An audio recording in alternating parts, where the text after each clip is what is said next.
Namo Buddhaya, and a very warm greetings and blessings. Namaste to all of you.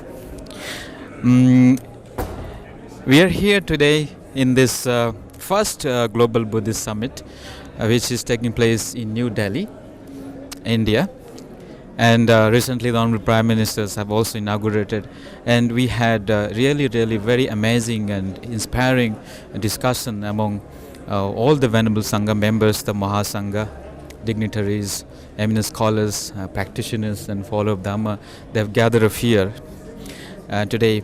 And today I have a very special Dhamma friend of mine, is most Venerable Yongey Mingyur Rinpoche, who is very well known and accomplished monk, and he is much loved and we can say happy monk. So I'm so delighted that I met him here and in the Global Buddhist Summit. Maybe I thank to the Dhamma, to the Buddha for bringing such a noble person to here. And today we are not going to talk, we will say that the monk talk, some insight we would like to share with you. Venerable Rinpoche is actually a very well-known author. He is a meditation master, and he has written several books, including two of his bestsellers known as The Joy of Living, Unlocking the Secret and Science of Happiness. And he has one more book called In Love with the World, a monk journey through the bardos in living and dying. So Rinpoche, he also oversees the Tergar meditation community in this international meditation network, which is working in 6 continents. So I, Buddhadatta, Bhikkhu Buddhadatta from Mahabodhi Society, Bengaluru, it's my real pleasure to introduce Venerable Mingyur Rinpoche, and we would like to share our exchange, our views, have a very friendly talk on like the joyful, happy living, how you can fall in love with yourself. So, Venerable Rinpoche, I welcome you, and thank you very much, Panditji. I'm so happy to meet you here, and I attend your presentation and your work and your lineage, the Mahabodhi Society, really helping for many people and also educating the Sangha with the ancient wisdom, with the modern knowledge together. I think this really appreciate and very happy to meet you today. Yeah. It's my pleasure indeed, Venerable Rinpoche. As you are so accomplished and much loved everywhere, I would just like to ask, it's not a kind of questions, it's kind of sharing our knowledge for the benefits of all beings or the people who listen this, from a happy monk, and how he used to live happy and smile all the time. So I had the kind of like nickname as a happy monk, and how that happened, we have big competition. You know, who is the happiest in the world, and we fight each other. And I won. No, I'm just kidding. So there's no kind of like formal or somebody. It's just kind of like news. I joined with a scientific research, so I'm like guinea pig. In 2002, I went to University of Wisconsin, Harvard, Berkeley, so different university, and discuss with the scientists, and special about the impact of meditation in the brain. So they put me in the fMRI big machine and EEG. So what they find is in that time is very important, that what they call neuroplasticity. So 20 years before, neuroscience doesn't believe that you can change. If you are unhappy, rest of your life unhappy. even you win the lottery, even you have nice house, famous, doesn't help. Only good for few months, go back to baseline. You will be unhappy. So they think brain cannot change. The fundamental cannot change. But then through not only me, many other meditators, what they found is it can change. Neuroplasticity. So good news. So even you are born with unhappy, and one of the best, it's like best way to change is through meditation. And now they find the neural pathways, not just changing the connection, but they make new highway in the brain. Not only that, the gene expression also can change. This is the recent discovery. So our brain is changing all the times. And how normally change? Through external forces. We have no freedom. We cannot choose. It's not in our hand. But through meditation, we can choose. It's in our hand. We can change our mind the way what we want through awareness. We can change direction to the happiness, to love and compassion, to the wisdom. So I practice meditation. So my secret is to discover our fundamental quality of mind, which is clear and knowing. And being with that is awareness. And there is sense of kind of like looking for happiness, don't want to suffer with us all the time. So the fundamental feeling for love and compassion. And then to nurture that, to expand. And of course the wisdom is the most important, that to really look at the me.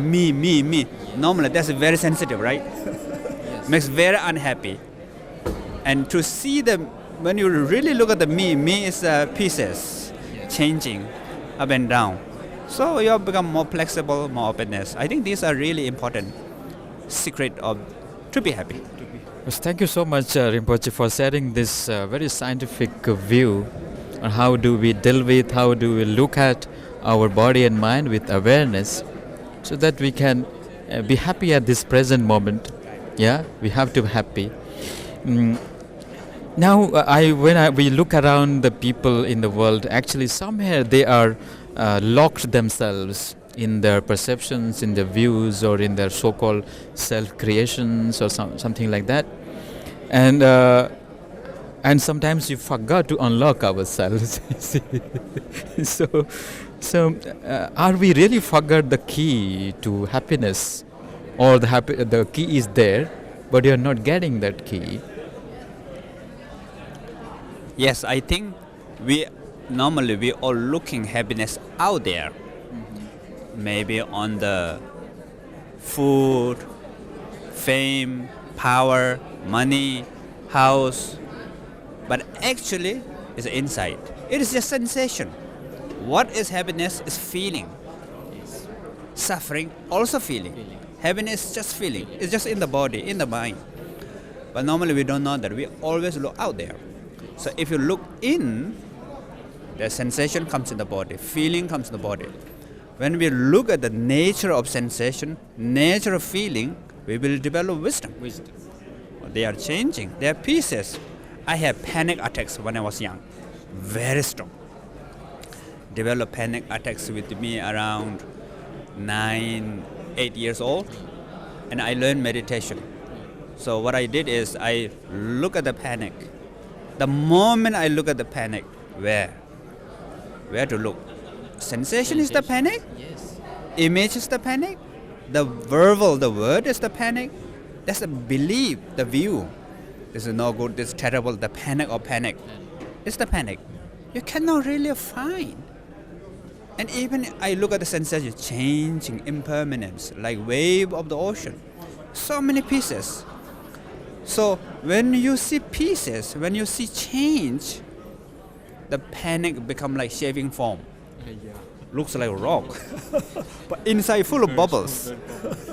So I think this is a really great secret of our mind, how our mind works. The Buddha, the gift for the humanity, I think. So I think this we need to really kind of like practice that. Thank you so much, Rinpoche. It is so actually, when Buddha said that when we understand, then there is freedom, there is relief. When you use the feelings as your contemplations, and that feeling will not torture you or torment you, rather you will develop wisdom and understanding to that feeling. It is a kind of your power, your inner power and strength. Now, what is your view on happiness? Like we say that happiness is the way, or it is path to happiness. There is no other path to happiness. So can a person living in the world, can he be happy? Yes, definitely. So again, the happiness is just sensation, it's just feeling. So how we can develop happiness? So in my tradition, there are what we call two main important practices. The first is to discover the innate qualities, the nature of mind and matter. So nature of mind, of course, clear and knowing is changing, and body interconnected. Yes. So just seeing that, then this self, which is very sensitive, solid, touchy, delicate mood, will begin to free. And second is to connect with that our fundamental quality through making friends with everything. So what we call the essence of meditation is awareness. So what is awareness? Is being, it knows what you are thinking, feeling, doing. And you can apply that awareness with any object. Form, sound, smell, taste, sensation, thought, emotion. Doesn't matter. And when even hatred, when we watch hatred becomes support for meditation. And we develop wisdom by watching the hatred change, impermanent, interdependent, so many pieces, sensation, image, voice, belief. And if you take out image, no sensation. If you take out sensation, no hatred. If you take out belief, how you hate. If you take out object, no hate. No hate. It's all interconnected. So through that way, what we call everything becomes support for awareness, support for path. Poison become medicine. So discovering our true potential by using everything as friend, then you can be happy, right? Happy everywhere, anytime. Even obstacle, even disturbance become support for awareness, love and compassion, and wisdom. So that's the, I think, really can be happy. Otherwise, if happiness only relying on the material object, happiness become like stock market. Then you become dependent. Yeah. So important. So our happiness is not dependent on anything else, on the objects outside, rather the inside, the awareness, which if you can use it in all the situations or feelings or objects, or the mental states, emotions, moods which you're going through, if you're aware, then there you are happy. And this awareness is applicable everywhere. That's why that is the very heart of Buddha's teaching. I have one more last questions, Rinpoche, for you. We actually, as human beings, we are very blessed to born as human. It's very rare to get this human birth. But sometimes we don't love our life as such. We hate our life. We sometimes curse and we say, oh, I'm bored with my own life. I don't want to live this kind of miserable, wretched life. Something like that. So, are we really love ourselves? How a person can become more lovelier towards himself, or towards his family, and towards the surrounding society where he lives in? So I think through the practice of meditation, I think we need to learn how to, first important, kind to yourself. forgive to yourself.